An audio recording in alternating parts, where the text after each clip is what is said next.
Hi everyone, welcome back to CSS series. CSS के series में आज हम डिस्कस करने वाले हैं कैस्केडिंग के बारे में। लास्ट वीडियो में हमने डिस्कस करा था आप कितनी तरह से अपने वेब पेज पे सीएसएस ला सकते हैं। एक्सटर्नल, इंटरनल, इनलाइन के बारे में हमने बहुत सारी बातें की। आज के वीडियो में हम बात करने वाले हैं कि अगर हमने मल्टीपल जगहों पर सीएसएस कोड करी है या एक ही प्रॉपर्टी को मल्टीपल जगहों पर कोड करा है तो ब्राउजर कैसे सिचुएशन को हैंडल करता है। चलिए डिस्कस करते हैं कैस्केडिंग और कंबाइनिंग इफेक्ट ऑफ सीएसएस। तो फ्रेंड्स, इसके लिए समझने वाली बात यह है कि अगर आपने कुछ एक्सटर्नल, कुछ इंटरनल और कुछ इनलाइन सीएसएस में कोडिंग करी है और प्रॉपर्टीज आपने यूनिक कोड करी है। यूनिक का मतलब समझ रहे हैं, हर सीएसएस में जो आपने प्रॉपर्टी कोड करी है वो बिल्कुल डिफरेंट है। तो ब्राउजर अपनी एक वर्चुअल स्टाइल शीट तैयार करेगा, उसमें एक्सटर्नल वाला पार्ट भी डालेगा जो आपने कोड करा है, इंटरनल वाला पार्ट भी डालेगा, इनलाइन वाला भी डालेगा। जो रह गया वो अपनी सीएसएस लगाएगा और ये सीएसएस आपके वेब पेज पे अप्लाई कर देगा। जैसे गौर से सुनिएगा फिर मैं क्या कह रहा हूं। अगर आपने अलग अलग जगहों पर सीएसएस कोड करी है और प्रॉपर्टीज यूनिक कोड करी है, जैसे आप मेरे एग्जांपल में देखिए, मैंने, आप नोटिस कर पा रहे होंगे, कुछ सीएसएस कोड डाल रखा है मेरी एक्सटर्नल स्टाइल शीट में। बताता हूं मैंने क्या डाला है। कुछ सीएसएस कोड मैंने डाल रखा है इंटरनल और कुछ सीएसएस कोड मैंने डाल रखा है इनलाइन। और किस पे डाल रखा है? मैंने पैराग्राफ पे डाल रखा है। अब मैं आपको एक्सटर्नल वाला भी दिखा देता हूं। एक्सटर्नल में मैंने पैराग्राफ पे क्या करा हुआ है। तो let's go to this external style sheet. आप देख पा रहे होंगे एक्सटर्नल में मैंने पैराग्राफ के ऊपर स्टाइल शीट कोड करी है, टेक्स्ट अलाइन सेंटर। तो अब ब्राउजर क्या करने वाला है, जो मैं आपको समझा रहा हूं वो ये बात है कि ब्राउजर एक अपनी वर्चुअल स्टाइल शीट तैयार करेगा।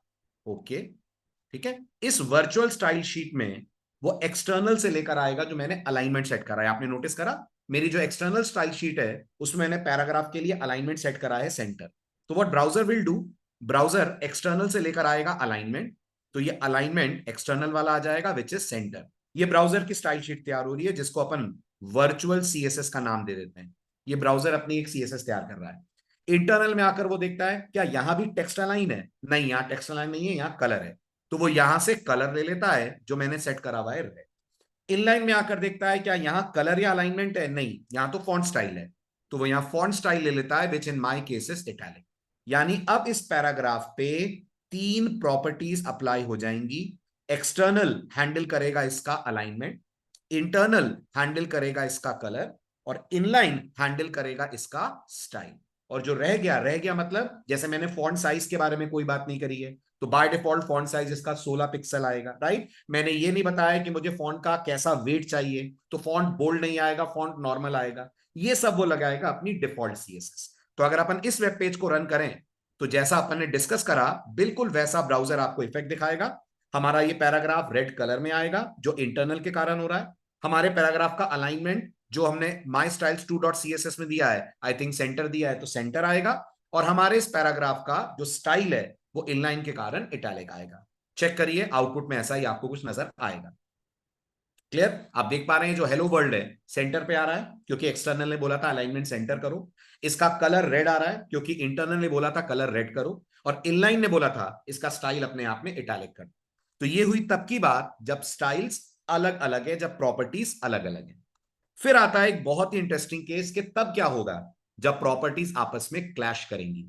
यानी तब क्या होगा जब एक ही प्रॉपर्टी को मल्टीपल जगहों पर कोड कर देंगे। जैसे इस एग्जांपल में आप नोटिस करिए, मैंने एक और एक्सटर्नल स्टाइल शीट बनाई है जिसमें मैंने पैराग्राफ का कलर कर दिया है गोल्डन रॉड। यानी एक्सटर्नल बोल रही है पैराग्राफ गोल्डन रॉड कलर में आना चाहिए, इंटरनल बोल रही है कलर रेड आना चाहिए। अब ब्राउजर क्या करने वाला है?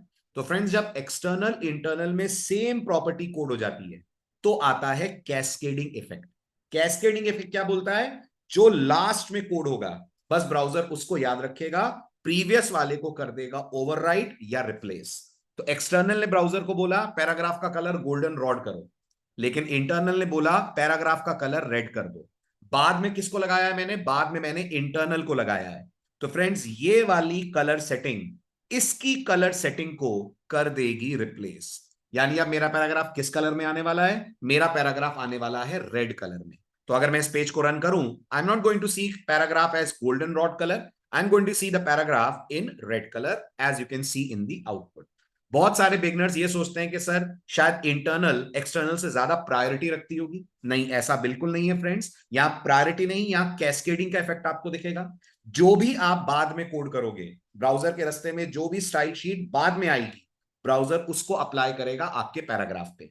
कहने का मतलब इसी एग्जाम्पल का अगला वर्जन देखिए। इस वर्जन में मैंने क्या चेंज करा है, इंटरनल स्टाइल शीट या इंटरनल स्टाइलिंग ऊपर है, एक्सटर्नल को मैंने बाद में कोड करा है। तो अब क्या होगा, अब एक्सटर्नल में करा गया गोल्डन रॉड का कलर इस कलर को फ्रेंड्स कर देगा रिप्लेस। यानी अब आप नोटिस करेंगे कि जो मेरा पैराग्राफ का कलर है वो क्या आने वाला है, मेरे पैराग्राफ का जो कलर आने वाला है वो आने वाला है गोल्डन रॉड, नॉट रेड, जैसा कि हमें पिछले एग्जांपल में देखा। चेक कीजिए, let's run the code and see for yourself. अब हमारा रेड कलर हट गया है और हमारे पैराग्राफ का कलर हो गया है गोल्डन रॉड। अब आप गेस करिए, अगर मैं तीसरा एग्जांपल लेता हूं जिसमें मैं एक्सटर्नल में भी कलर दे रहा हूं, इंटरनल में भी दे रहा हूं और इनलाइन में भी कलर दे रहा हूं, तो कौन किसको कैस्केड कर देगा, यस, इनलाइन कैस्केड कर देगा बाकी दोनों को। यानी अब अगर ये पेज रन होगा तो ना पैराग्राफ का कलर रेड आएगा, ना पैराग्राफ का कलर गोल्डन रॉड आएगा, बल्कि हमारे पैराग्राफ का कलर आने वाला है ब्लू वॉयलेट, जैसे ही हम इस पेज को करेंगे रन। वाई, बिकॉज इंटरनल का कैस्केडिंग इफेक्ट से ज्यादा इनलाइन का कैस्केडिंग इफेक्ट होता है। ओके, तो अगर आपको कोई बोलेगा किस तरह से ब्राउजर कैस्केडिंग फॉलो करता है, इसके जरा रूल्स बताओ, तो ब्राउजर ये कहता है मैं सबसे पहले चूज करूंगा डिफॉल्ट सीएसएस, ये उसकी पहली प्रेफरेंस है। डिफॉल्ट सीएसएस को रिप्लेस कर सकती है, ओवरराइड कर सकती है एक्सटर्नल या इंटरनल सीएसएस, राइट। और इन सब को रिप्लेस या ओवरराइड कर सकती है कौन सी CSS friends, inline CSS. Inline CSS का कैस्केड इफेक्ट सबसे आखिर में आता है, और अगर प्रॉपर्टीज क्लैश हुई, जैसे कि कलर प्रॉपर्टी यहां भी है और यहां भी है, तो ये वाली कलर प्रॉपर्टी को इग्नोर करके, ये वाली कलर प्रॉपर्टी को इग्नोर करके ब्राउजर अप्लाई कर देगा इनलाइन वाली कलर प्रॉपर्टी। इसको अपन लोग बोलते हैं कैस्केडिंग इफेक्ट, जो ब्राउजर ऑन द फ्लो लेकर आता है। बहुत सारे स्टूडेंट्स को लगता है सर कैस्केडिंग का मतलब क्या होता है। कैस्केडिंग का मतलब होता है फ्रेंड्स, ब्राउजर जैसे पानी गिरता है ना झरने का, जैसे जैसे पानी गिरता जाता है वैसे वैसे अपने साथ चीजों को बहा ले जाता है, ऐसे ब्राउजर जैसे जैसे सीएसएस कोड्स को पढ़ता जाता है, अगर प्रॉपर्टीज सेम मिलती हैं तो नई वाली वैल्यूज से पुरानी वाली वैल्यूज को करता जाता है रिप्लेस, और यही आपको इन तीनों एग्जांपल्स में देखने को मिला। आई होप कैस्केड इफेक्ट आपको समझ में आ गया होगा। अगले वीडियो में अपन बात करेंगे सीएसएस के बहुत ही इंपॉर्टेंट टॉपिक के बारे में, which is called CSS selectors. Till then, take very good care of yourself and thank you so much for all the love and support.